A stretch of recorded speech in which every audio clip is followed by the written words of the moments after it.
다시 한번 요한계시록 1장 1절 말씀을 보도록 하겠습니다. 이렇게 시작합니다. 이것은 예수 그리스도의 계시입니다. 누구의 계시라고요? 예수 그리스도의 계시입니다. 여러분, 제가 지난주에 요한계시록 개관을 하면서 그런 말씀을 드렸습니다. 우리가 요한계시록을 읽으면서 요한계시록을 함께 공부하면서 가장 집중해야 될 것이 무엇이냐? 오늘 설교의 제목입니다. 예수님은 누구신가? Who is Jesus? 예수님이 누구신지를 알아내는 시간, 그것이 요한계시록의 가장 중심된 핵심입니다. 엄마야, 종말에 무슨 일이 일어난다냐? 하늘에서 불덩이가 막 뚝뚝 떨어지고 맞박에 666을 새긴 괴물이 나타나가지고 신자들을 물어뜯고 어쩌면 좋다냐? 이런 것에 관심을 기울일 것이 아니라 성경에 기록된 그러한 예언이 이 땅에 일어나는 순간, 환난과 고난이 신자들의 삶을 정복하려고 하는 순간, 그 순간에 우리 주 예수 그리스도는 도대체 누구신가? 그 순간에 우리 주 예수 그리스도께서는 무엇을 하고 계시는가? 우리가 요한계시록을 함께 읽고 공부하는 가운데에 살펴봐야 하는 내용이 바로 거기에 있다는 겁니다. 요한계시록은 그러한 환난 속에 그야말로 종말에 우리 주 예수 그리스도의 모습을 더 구체적으로, 더 입체적으로, 더 분명하게 계시하고 있는 책이라는 겁니다. 요한이 이 환상을 보았을 당시에, 요한계시록의 환상을 보았을 당시에 요한과 초대교회 교인들은 어떤 상황 가운데 있었을까? 그것을 아는 것이 아마 요한계시록 전체를 이해하는데 많은 도움이 될 겁니다. 9절로 한번 넘어가서 9절 함께 보도록 하겠습니다. 예수 안에서 여러분의 형제요, 예수 안에서 환난과 그 나라와 인내에 여러분과 더불어 참여한 사람인 나 요한은 하나님의 말씀과 예수에 대한 증언 때문에 밤모라는 섬에 갇혀 있게 되었습니다. 여러분, 9절 한번 다시 한번 잘 보세요. 지금 요한이 어디에 참여했다고 고백을 하고 있습니까?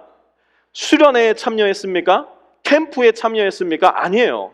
잘 보니까 예수 안에서 환난과 그 나라와 인내에 참여했다고 말씀을 합니다. 뿐만 아니라 요한이 지금 현재 자리하고 있는 그 위치가 어딘가 가만히 보았더니 밤모라는 작은 섬에 갇혀 있다라고 이야기를 하고 있습니다. 여러분, 한번 여러분 자신이 요한이 되었다고 생각해 보시기 바랍니다. 그야말로 평생에 걸쳐서 신실하게 예수님을 따랐습니다. 예수님의 수제자라는 별명도 얻었고요, 어디를 가든지 간에 예수님의 복음을 나누기를 게을르게 하지 않았었어요. 무수한 고난과 환난을 겪었습니다. 그리고 이제 인생 노년에는 밤모라는 섬에 갇혀서 90이 넘은 그 나이에 강제 노역에 동원이 되어야 하는, 그야말로 세상의 시선에서 보았을 때는 불행하기 그지없는 사람이 되어버린 겁니다. 이것이 과연 정말 예수 그리스도를 따르는 사람의 운명이란 말인가? 이것이 과연 평생을 예수님을 위하여 헌신한 나 요한에게 마땅히 일어나야 됐던 일이란 말인가? 도대체 예수님은 이 순간에 무엇을 하고 계신단 말인가? 아마 요한의 마음속에는 그 질문이 수도 없이 떠오르고 있었을 겁니다. 아니, 사실 저와 여러분의 삶 가운데도 오늘 당장 주님을 향해서 그런 질문이 둥실하고 떠오를 때가 있는 것이 사실 아닙니까? 요한의 삶을 한번 가만히 뒤돌아보시기 바랍니다. 요한이 그의 형제 야고보와 함께 예수님의 곁으로 살짝 가서 은밀하게 요청했던 그 요구도 한번 생각해 보시기 바랍니다. 주님이 영광의 자리에 오르실 때에 내 형제를 주님의 좌편에, 나를 주님의 우편에 앉혀주십시오. 그야말로 은밀한 청탁을 하면서 예수님과 함께 영광의 자리에 앉을 꿈을 꿨던 사람이 바로 요한이었어요. 그런데 현실은 어떻습니까? 그 영광의 자리를 꿈꿨던 요한의 형제 야고보는 12사도 중에 1등으로 순교당하는 사람이 되어버리고 말았어요. 수제자 중에 수제자라는 별명을 가지고 있었던 베드로는요, 거꾸로 못 박혀 십자가에 못 박혀 죽었고요, 이방인의 사도라는 별명을 얻었던 바울 역시 목 잘려 죽임을 당하고 말았습니다. 베드로의 형제 안드레는요, 십자가에 X자로 못 박혀 죽임을 당하고 말았고요, 의심 많은 제자로 오명을 썼던 도마는 저 멀리 인도에까지 가서 창병들의 창에 의해서 죽임을 당하고 말았고, 가룟 유다 대신에 12사도의 자리를 대신했던 마띠아는 저 멀리 에디아피아로 내려가서 복음을 전하다가 경기장에서 무수한 돌에 맞아 죽음을 당하고 말았습니다. 도대체 이게 뭐란 말입니까? 12사도 중에 단 한 사람도 노년까지 평안한 삶, 안락한 삶을 살았던 사람이 한 명도 없었어요.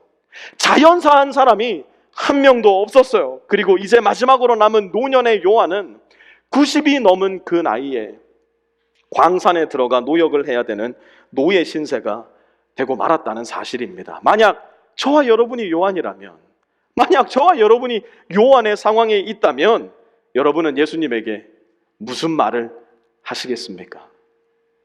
만약 여러분이 지금 이 상황 속에 요한이라면 예수님을 향해서 한치의 의심도 없이, 한치의 불만과 원망도 없이 그야말로 순수 그 자체인 믿음을 가지고 예수님 앞에 나가실 수 있으시겠습니까? 요한은 지금 흔들리는 자기의 믿음을 부여잡기 위해서 그야말로 매일 밤마다 발버둥 치고 있었을 거예요. 밤이면 밤마다 불쑥불쑥 고개를 쳐드는 그 의심을 잠재우기 위해서 하나님 앞에 도움을 구하는 간절한 기도로 날마다 나아가고 있었을 거예요. 바로 그때에 요한에게 이 일이 일어납니다. 10절 보시기 바라요. 주님의 날에 내가 성령에 사로잡혀 내 뒤에서 나팔 소리처럼 울리는 큰 음성을 들었습니다. 요한은 주님의 날, 곧 저와 여러분이 지금 함께 모여있는 이 주일날 중에 한 날에 성령에 충만하여서 그동안 듣지 못했던 나팔 소리와도 같은 큰 음성을 들었습니다. 그런데 그 음성에 가만히 귀 기울여 보니까 그 음성이 무엇이라고 말하느냐? 11절 보세요. 그 음성은 이렇게 말하였습니다. 네가 보는 것을 책에 기록하여 7 교회, 곧 에베소와 서머나와 버가모와 두아디라와 사데와 빌라델비아와 라오디게아의 교회로 보내라. 아니 도대체 이게 무슨 소리란 말인가? 요한은 이제 그 음성이 도대체 누구인지, 왜 이런 말씀을 나에게 들려주는지 그 음성의 출처를 찾아야만 했습니다. 그래서 그는 이렇게 합니다. 12절에서 13절. 그래서 나는 내게 들려오는 그 음성을 알아보려고 돌아섰습니다. 돌아서서 보니 7 금 촛대가 있는데 그 촛대 한가운데 인자와 같은 분이 계셨습니다. 요한이 돌아섰을 때에 그의 눈앞에 보였던 것은 2가지였습니다. 첫 번째는 7 금 촛대였고요, 두 번째는 인자와 같은 분이 계셨다고 요한은 말합니다. 그렇다면 7 금 촛대는 뭘까? 드디어 요한계시록 지난주에 우리가 이야기를 하면서 상징이 많이 나온다고 했는데 7 금 촛대라는 상징이 등장을 했습니다. 이게 도대체 뭘까? 가장 성경을 건강하게 해석하는 방법은 성경으로 성경을 해석하는 겁니다. 감사하게도 요한계시록 1장에는 그 7 금 촛대가 무엇인지를 선명하게 말씀을 합니다. 1장 20절 한번 보시기 바라요. 내가 본 내 오른손의 7 별과 7 금 촛대의 비밀은 이러하다. 7 별은 7 교회의 심부름꾼이요, 7 촛대는 7 교회다. 7 촛대는 무엇이라고 말씀을 합니까? 7 교회, 곧 11절에 언급된 소아시아 지역, 오늘 현대로 따지자면 터키 지역에 있는 7 교회를 일컫는 말이었어요. 그러면 인자와 같은 분은 누구란 말인가? 여러분, 인자라는 말은요, 성경 안에서 굉장히 독특하게 쓰이는 용어입니다. 신약 성경을 가만히 살펴보면 인자라는 표현이 총 86번 등장을 합니다. 그런데 히브리서에 나오는 인자라는 표현 이외에 다른 모든 인자라는 표현은 곧 예수님을 가리키는 말이었습니다. 그렇기 때문에 오늘 본문에 등장하는 인자도 예수님을 가리키는 말입니다. 자, 그러면 한번 잘 보세요. 7 금 촛대는 소아시아 지역에 있었던 초대교회 7 군데를 이야기한다고 이야기했습니다. 좀 더 구체적으로 말하면 9절에 등장하는 고난과 박해 속에 있는 교회가 바로 7 금 촛대에 해당하는 상징입니다. 지금 이 교회들이 공통적으로 가지고 있었던 고민이 무엇이었을까요? 다름 아니라 요한의 고민과 같은 고민이었을 겁니다. 아니 도대체 우리는 이렇게 큰 환난과 고난 속에 있는데, 우리의 믿음을 지키기 위해서 우리는 이토록 큰 박해를 겪고 있는데 도대체 예수님은 뭐 하시는 거란 말인가? 예수님은 어디에 계신단 말인가? 도대체 예수님은 뭐 하신다고 아직까지도 아무런 응답이 없으시단 말인가? 여러분, 이 당시의 7 교회는요, 이 당시에 예수 그리스도를 믿는 신자들에게는요, 오늘날 저와 여러분에게 있는 그러한 고민이 있지는 않았습니다. 우리는 무슨 고민을 합니까? 시시때때로 찾아오는 그야말로 신앙의 고민. 예수님이 진짜 존재하실까? 예수님이 진짜 살아계신 하나님이 맞으실까? 예수님이 진짜 십자가에 못 박히셨다가 부활하신 것이 맞으실까? 오늘날 많은 사람들이 이 고민을 하지 않습니까? 그런데 7 신자 교회들에게는 그러한 고민이 조금도 없었어요. 왜 그런지 아세요? 요한일서 1장 1절 한번 보시기 바랍니다. 제가 읽을게요. 이 글은 생명의 말씀에 관한 것입니다. 이 생명의 말씀은 태초부터 계신 것이요, 우리가 들은 것이요, 우리가 눈으로 본 것이요, 우리가 지켜본 것이요, 우리가 손으로 만져본 것입니다. 초대교회 성도들은 무엇을 했대요? 예수님을 눈으로 본 거예요. 예수님을 손으로 만져본 거예요. 예수님과 함께 잠을 잡았고요. 예수님과 함께 숟가락을 들었던 사람들이 바로 초대교회 신자들 중에서는 많이 자리하고 있었다는 것입니다. 그렇기 때문에 그분이 과연 진짜인가? 그분이 정말 부활하셨는가? 그분이 정말 하나님의 아들이란 말인가? 이것은 초대교회 성도들의 고민이 아니었어요. 그런데 그들의 고민은 무엇일까요? 그렇게 살아계신 예수 그리스도께서, 내 눈으로 살아계심을 분명히 보았던 그 예수 그리스도께서, 그 전능하신 예수님이 나의 고난 속에 침묵하고 계시다는 사실, 그토록 선하시고 아름다우신 예수 그리스도께서 하루하루 내 삶 가운데 날마다 닥쳐오는 죽음의 위협 가운데 마치 팔짱을 끼고 있는 것처럼 느껴진다는 사실, 초대교회 성도들과 요한이 겪은 의심과 어려움이었어요. 그런데 요한이 그 상황 가운데 본 것이 무엇이냐? 13절 다시 한번 보세요. 뭐라고 말씀합니까? 그 촛대 어디예요? 한 가운데. 그 촛대 한 가운데. 무슨 말이에요? 예수님께서는 교회들이 고난당하고 교회들이 믿음을 지키기 위해서 환난 속에 있을 때에 저 멀리 떨어져 계시는 분이 아니라는 사실이에요. 팔짱을 끼고 지켜만 보고 계시는 분이 아니라는 사실이에요. 그 촛대 한가운데, 교회 한가운데, 우리 성도들 삶 한가운데서 우리와 함께 하시는 분, 그것이 바로 예수님이라는 사실이에요. 여러분, 우리가 예수님을 믿고 따를 때 우리의 삶에 찾아오는 고난 때문에 흔들리지 마시기를 바랍니다. 고난에 잡히지 마시고 예수님께서 하시는 말씀에 잡히는 저와 여러분이 되기를 바랍니다. 예수님이 무엇이라고 말씀하셨어요? 마태복음 5장 11절 12절 한번 보십시오. 너희가 나 때문에 모욕을 당하고 박해를 받고 터무니없는 말로 온갖 비난을 받으면 복이 있다. 너희는 기뻐하고 즐거워하여라. 하늘에서 너희의 상이 크기 때문이다. 여러분, 주님을 믿을 때에 우리에게 부귀영화를 약속하신 적이 없어요. 우리에게 이 세상에서의 안락을 약속하신 적도 없어요. 오히려 우리가 예수 안에 있을 때에, 예수님을 신실하게 믿을 때에 우리 삶에는 환난과 박해가 따를 것이라고 말씀하셨어요. 디모데후서 3장 12절은 이렇게 말씀합니다. 그리스도 예수 안에서 경건하게 살려고 하는 사람은 모두, 몇몇 사람이 아니에요, 선교사님들이 아니에요, 목사들이 아니에요, 모두 박해를 받을 것입니다. 바로 그때 우리가 예수 안에서 예수님의 말씀을 붙잡고 경건하게 살려고 할 때 박해를 당하고 고난을 당하게 될 터인데, 그때 우리의 주님이 어디에 계시는가? 바로 교회의 한가운데, 그리스도의 몸된 저와 여러분의 인생 한가운데 자리하셔서 우리를 하늘나라의 영원한 삶으로 이끌고 가신다는 사실, 오늘 말씀을 통해서 저와 여러분은 기억해야 됩니다. 그렇다면 도대체 예수님은 왜 꼭 그 길을 통해서만, 예수님은 왜 꼭 그 방법을 통해서만 우리를 하나님께로 이끄시는가? 도대체 예수님은 누구시란 말인가? 예수님은 왜 이렇게 고약하시단 말인가? 조금 편안하고 조금 안락하게 우리를 데려가 주시면 좋을 텐데 왜 예수님은 우리를 이러한 방법으로 인도하시는가? 아니, 더 나아가서 과연 이렇게 나를 고난과 박해 속으로 밀어넣는 것처럼 보이는 그 예수님, 내가 신뢰해도 괜찮겠는가?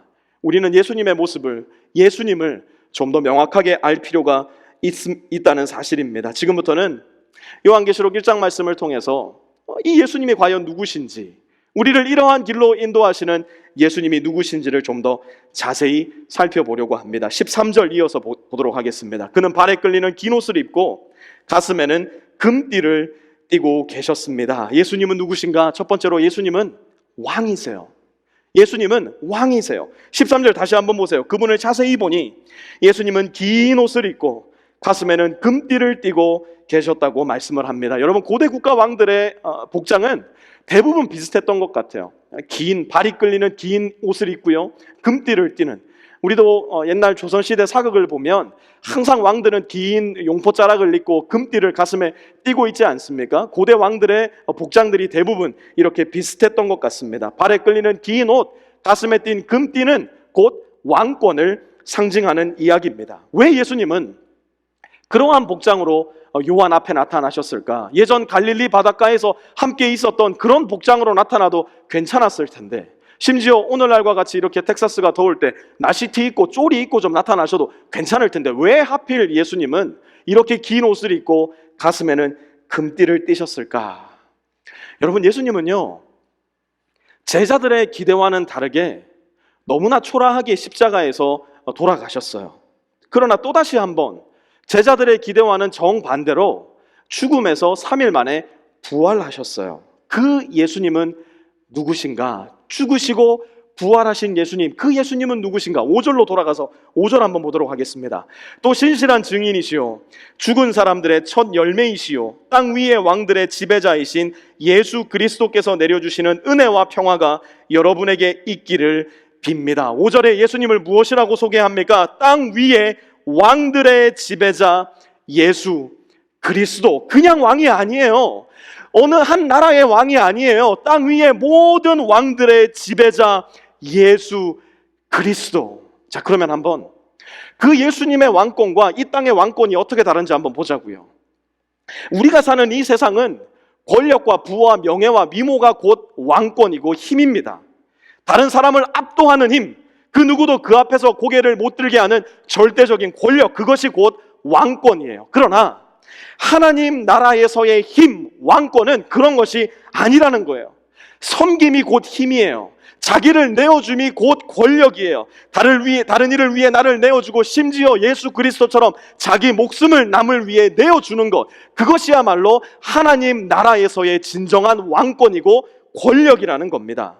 예수님의 십자가는 섬김과 겸손과 내어줌의 절정이었어요. 예수님은 그 길을 우리에게 직접 보여주심으로써 이 세상의 가짜 왕들, 잠깐 힘을 가졌다가 들불처럼 사라지고 마는 신기루 같은 왕이 아니라 영원한 왕, 모든 왕들의 왕이 어떤 분인지를, 무엇을 하시는지를 명확하게 보여주신 겁니다. 예수님은 왕이세요. 모든 왕들의 왕, 그분이 바로 우리가 믿고 있는 예수님입니다. 요한의 환상은 계속됩니다. 14절 보시기 바라요. 머리와 머리털은 흰 양털과 같이, 또 눈과 같이 희고 눈은 불꽃과 같고, 흰 양털, 눈과 같이 흰 머리털, 불꽃과 같은 눈, 이것은 무엇을 보여주는 것일까? 이것은 곧 예수 그리스도의 거룩하심을 보여주는 것입니다.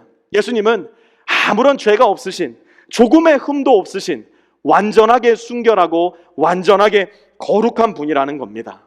예수님은 교회가 처한 환난과 고난 속에서 신자들을 거룩하게 다듬어 가시고 성결하게 만들어 가시는 분이라는 거예요. 그분의 불꽃 같은 눈동자로 우리를 단련시키시고 빚어 가시는 분이라는 겁니다. 왜요? 예수님이 거룩하신 분이기 때문에 구원받은 신자인 저와 여러분도 예수님과 같은 모습으로 점점 더 온전하게, 점점 더 거룩하게 빚어 나가시기 위해서.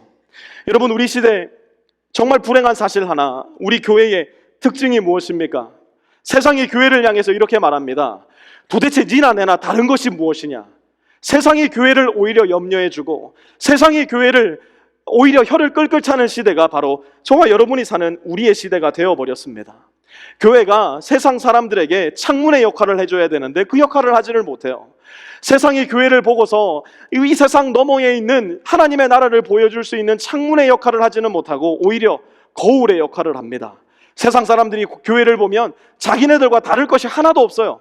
세상 사람들이 그리스도인을 보아도 자기네들과 다를 것이 하나도 없는 거예요. 그러니 교회를 봐도 자기들이 보이고 교회와 자기네가 하나 다를 것이 없으니 오히려 세상이 교회를 향해 혀를 차는 시대, 교회가 세상의 거울이 되어버린 시대. 주님은 이런 시대에 여전히 주님의 자녀들인 우리를 주님의 불꽃 같은 눈동자로 바라보시면서 속히 거룩의 길로 돌아올 것을 우리에게 요청하고 계시는 겁니다. 교회 한가운데서 예수님은 여전히 거룩한 모습으로, 여전히 불꽃 같은 눈동자로 우리를 바라보시며 거룩의 길로 초청하고 계시다는 사실이에요. 여러분, 제 아들 선모가요, 가끔 거짓말을 할 때가 있어요. 그러면 제가 선모에게 이렇게 말합니다. 선모, 일로 와봐. 아빠 눈 똑바로 쳐다봐봐. 지금은 뭐 제 눈이 이렇게 좀 별로 상태가 안 좋아가지고 뭐 봐도 별 감흥이 없겠지만 제 아들이 제 눈을 똑똑히 쳐다보면 거짓말을 못합니다. 눈을 이렇게 피해요. 그러면 대번에 거짓말인 걸 알아요. 아빠의 눈을 쳐다보아도 거짓말을 하지 못해요.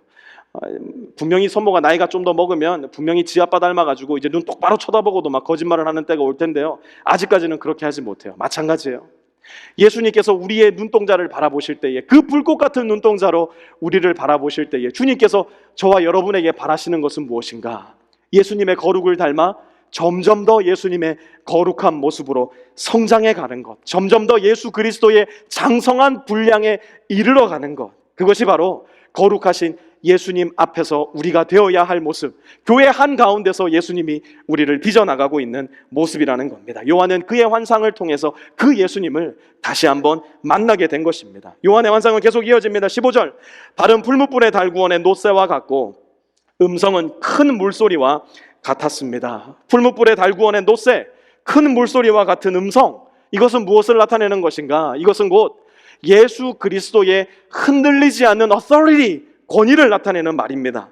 풀무불에 달구어낸 놋새는요, 그 당시에 찾아볼 수 있었던 금속 중에 가장 단단한 금속이었을 겁니다. 안 부서지는 거예요. 안 깨지는 거예요. 놋새 같은 주님의 발, 그것이 지금 현재 고난받는 환난 속에 있는 교회들 한가운데 있어. 교회가 아무리 환난을 당하고 아무리 고난을 당한다 하더라도 예수 그리스도의 놋새 같은 발이 깨어지지 않고 교회를 지켜나간다는 사실이에요. 뿐만 아니라 큰 물소리, 많은 물소리의 음성이 들려왔어요. 여러분, 요한의 마음속에 있었던 큰 궁금증 중에 하나가 뭐였을까요? 도대체 주님 뭐 하셔요? 주님 제발 한 말씀만이라도 저에게 속 시원하게 해보셔요. 나에게 무슨 말씀이라도 좀 해주셔요. 요한의 간절한 간구가 아니었겠습니까? 지금은 돌아가신 한국의 유명한 작가 박완서 선생님이 적은 책이 있습니다. 그의 남편을 젊은 나이에 여의고 또 불과 4개월여 만에 그의 아들을 또 병으로 하늘나라에 보냈어야만 했습니다. 이분이 그때 하나님 앞에 수도 없이 드렸던 간구가 주님 한 말씀만 하옵소서. 그 아픔을 다 겪어내고 나서 이 박완서 선생님이 한 말씀만 하옵소서라는 제목의 책을 써내기도 했었는데요, 그게 지금 요한의 마음속에 있었던 간청이었을 거예요. 주님 한 말씀만 좀 해주십시오. 뭐라고 얘기 좀 해주십시오. 왜요? 주위의 동료 사도들이 다 죽었어요. 자기가 개척했던 초대교회의 성도들이 도미티아누스 황제의 그 박해 속에 끌려가서 사자의 밥이 되어서 죽고 있고, 창에 찔려서 죽고 있고, 십자가에 묶인 채 불에 타서 죽고 있는 상황 속에 예수님은 마치 아무것도 안 하시는 것 같은 상황. 주님 제발 한 말씀만 해주십시오. 제발 이 상황에 주님 뜻이 무엇인지 알려주십시오. 요한이 수도 없이 많은 밤 눈물로 하나님께 기도하지 않았겠습니까? 그때 주님이 말씀하시는 거예요. 어떻게 말씀하십니까? 15절 다시 한번 보세요. 큰 물소리와 같이, 많은 물소리와 같이 주님께서는 여전히 교회 한가운데, 성도들 마음 가운데 말씀하고 계시다는 사실이에요. 여러분, 나이아가라 폭포에 가보셨는지 모르겠습니다. 저는 아직 기회가 없었는데요, 거기를 다녀오신 분들이 하나같이 하시는 말씀이 있어요. 목사님, 나이아가라 폭포 앞에 갔더니 그 물이 얼마나 많은지, 그 물이 얼마나 장엄하게 떨어지는지, 그 소리가 얼마나 영광스럽던지요, 많은 분들이 저에게 해주셨던 이야기예요. 그 물소리가 얼마나 큰지, 그 물 앞에서는 아무리 서로가 소리를 지르면서 얘기를 해도 떨어지는 물소리 외에는 아무것도 안 들리더라는 얘기를 하더라고요. 요한의 환상이 보여주는 것이 무엇입니까? 우리 예수님께서 지금도 저와 여러분 앞에서 그렇게 생생하고 분명한 목소리로 하나님의 말씀으로 우리에게 말씀하고 계시다는 사실이에요. 흔들리지 않는 권위를 가지고 예수님은 지금도 많은 물소리와 같이 저와 여러분에게 말씀하고 계시다는 사실이에요. 목사님, 근데 저는 도대체가 예수님 목소리가 안 들립니다. 네, 저도 안 들릴 때가 많아요. 왜 그럴까요? 우리 안에 있는 욕심이, 우리 안에 있는 탐욕이, 우리 안에 있는 불순종이 그렇게 크게 말씀하시는 예수님의 목소리를 다 묻어버리는 거예요. 예수님을 향해서 예수님의 목소리를 들을 준비가 되어 있지 않은 채로 주님 앞에 이거 해내세요, 저거 해내세요, 너무너무 주님 앞에 요구하기에 바빠 예수님의 목소리를 듣지 못하는 저와 여러분의 모습이 있을 때는 있지 않은가? 우리는 오늘 말씀을 함께 공부하는 가운데 다시 한번 잘 생각해 보아야 할 것입니다. 아마 여러분들 대다수가 들어보았던 예화 중에 하나일 겁니다. 미 해군 소속의 큰 군함이 깜깜한 밤중에, 칠흑 같은 어둠 중에 비밀 작전을 수행하기 위해서 바닷가로 출항을 합니다. 조금 지나지 않아 가다 보니까 그들의 항로 앞에 작은 배로 보이는 한 물체가 레이더에 감지가 되었습니다. 제독에게 이 사실이 보고가 되고 제독이 직접 내려와 레이더를 확인한 후에 그쪽에 교신 주파수를 맞추고 교신을 보냅니다. 치치, 나는 미 해군 제독 소속 누구누구 제독입니다. 지금 귀하께서는 우리 군함의 항로 중에 있으니 지금 즉시 당신의 항로를 우연으로 30도 트시기 바랍니다. 그러자 기다렸다는 듯이 회신이 옵니다. 칙칙칙칙. 저는 미 해군 소속 3등 항해사 누구누구입니다. 제독께서는 지금 즉시 제독의 항로를 30도 좌편으로 틀어서 항로를 이탈해 주시기 바랍니다. 제독이 그 회신을 듣고서는 완전 뚜껑이 열려버렸어요. 아니 감히 2등병 수준도 안 되는 3등 항해사가 별 3개, 4개짜리인 제독을 향해서 자기의 항로를 바꾸라고 요청을 하다니요. 이 제독이 너무너무 화가 나서 다시 즉시 회신을 보냅니다. 치치치치. 우리는 군함입니다. 이 군함은 비밀 작전을 위해서 지금 출항을 했습니다. 지금 즉시 항로를 바꾸시오. 그러자 3등 항해사가 회신을 보내는데요. 이 회신을 듣고 나서 놀랍게도 이 제독은 자기 군함의 항로를 틀어서 다른 방향으로 운항을 하기 시작합니다. 이 3등 항해사가 보냈던 메시지는 무엇이었을까요? 이 3등 항해사가 이렇게 메시지를 보냅니다. 치치치치. 알고 있습니다. 제독이신 것도 알고 군함인 것도 알고 있습니다. 그러나 제가 있는 곳은 등대입니다. 제가 있는 곳은 등대입니다. 사랑하는 성도 여러분, 주님의 발은 풀무불에 달구어낸 노새와 같고 주님의 음성은 큰 물소리와 같다고 말씀합니다. 무슨 이야기예요?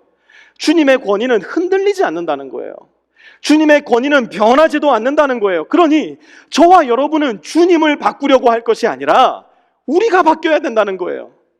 주님의 항로를 바꾸십시오 요구하는 것이 아니라 등대 대신 예수 그리스도를 바라보고 우리가 가야 할 곳이 어디인지를 분별해 내어야 한다는 사실입니다. 주님을 옮기려 하지 말고 나를 거룩의 방향으로 옮기시고자 하는 주님의 뜻에 맞추어 나를 옮겨야 한다는 겁니다. 요한이 본 그 환상의 결과 요한에게는 이 일이 일어납니다. 17절 보십시오. 그를 뵐 때에 여러분 요한이 예수님을 한두 번 뵙겠습니까? 3년 반 동안 요한은 단 하루도 빠지지 않고 예수님의 곁에서 함께 잠을 자고 예수님과 함께 식탁을 나누고 예수님과 함께 모든 전도 일정을 다녔던 수제자였습니다. 예수님이 죽으시던 날에 십자가에 유일하게 남아있었던 사람이 베드로도 아니고 야고보도 아닌 요한이었습니다. 예수님이 부활하셨다는 소식이 마리아로부터 들렸던 날 가장 빨리 달려가서 예수님의 무덤을 살펴보았던 사람도 바로 요한이었습니다.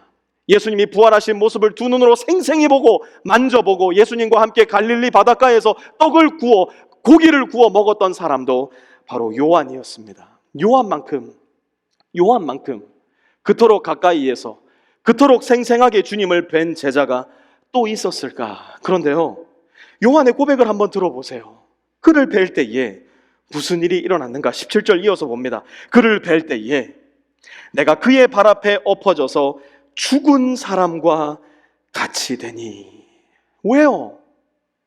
그토록 자주, 그토록 친근하게 가까이서 예수님을 뵈왔었는데 왜 유독 요한계시록에 기록된 이 환상 속에 주님을 뵙고 나서 그는 주님의 발 앞에 엎어져 죽은 사람과 같이 되었을까?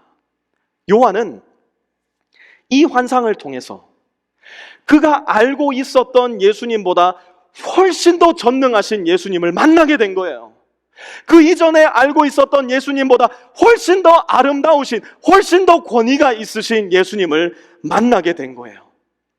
요한은 요한계시록의 이 계시를 통하여, 이 환상을 통하여 예수님을 아는 지식에서 더 자라나게 된 거예요. 예수님을 더 알게 되자 요한이 할 수 있었던 오로지 한 가지의 반응, 그것은 그의 발 앞에 엎드려 경배자, 예배자의 모습이 되는 것이었어요. 요한은 환난과 인내에 더불어 참여하는 가운데 이 환상을 보게 됩니다. 이 환상을 통해 그는 예수님을 아는 지식에서 더욱더 자라나게 되었어요. 우리도 환난과 인내에 참여하는 가운데에 우리 주 예수 그리스도의 말씀을 통하여 예수님을 아는 지식에서 더욱더 자라나게 될 거예요. 그렇다면 오늘날 이 시대를 살아가면서 저와 여러분이 감당하고 있는, 저와 여러분이 짊어지고 있는 고난과 환난과 신자의 어려움은 무엇일까? 아마 우리 중에는 아무도 모르게 너무나 큰 마음의 고통 속에서 오늘 밤에도 눈물을 흘리며 베갯잇을 적시는 분들 분명히 계실 거예요.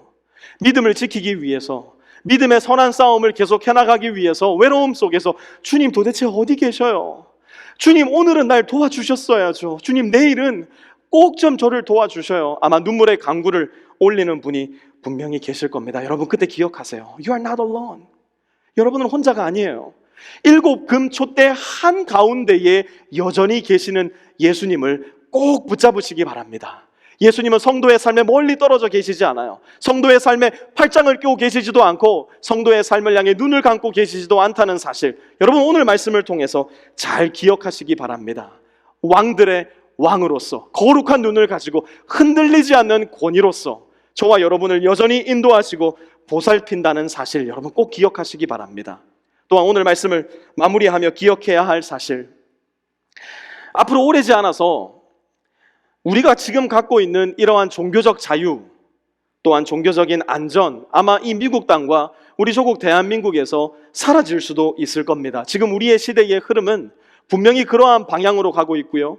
저와 여러분이 함께 신앙생활을 하는 가운데에 그러한 위협과 환난에 마주하게 되는 날도 분명히 오게 되리라 저는 생각을 합니다. 그러나 최소한 지금은, 최소한 오늘 저와 여러분이 모여서 예배하고 있는 지금 이 순간에는 초대교회의 성도들이 겪었던 그러한 환난, 그런 목숨의 위협은 존재하지 않아요.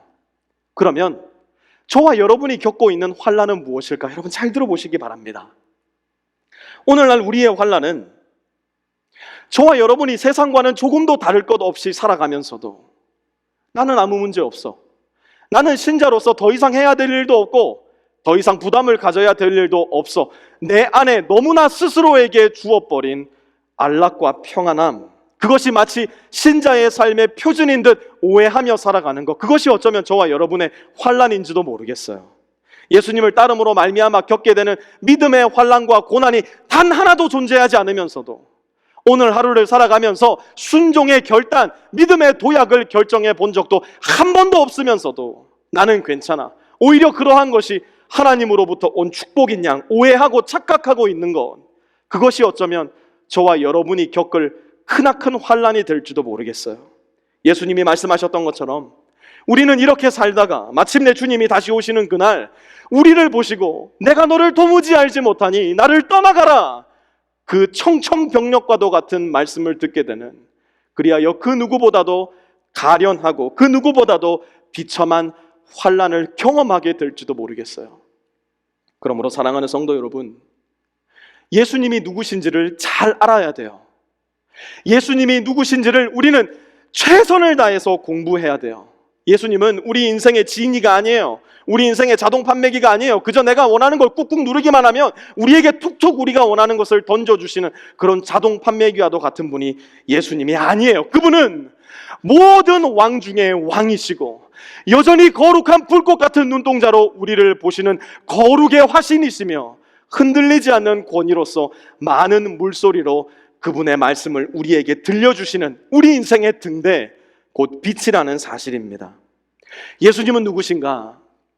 이 질문에 저와 여러분이 정직하게 답을 하려면 저와 여러분이 예수님 앞에 어떤 모습으로 서 있는지를 가만히 살펴보면 됩니다. 저와 여러분은 예수님 앞에 어떤 모습으로 서 계십니까?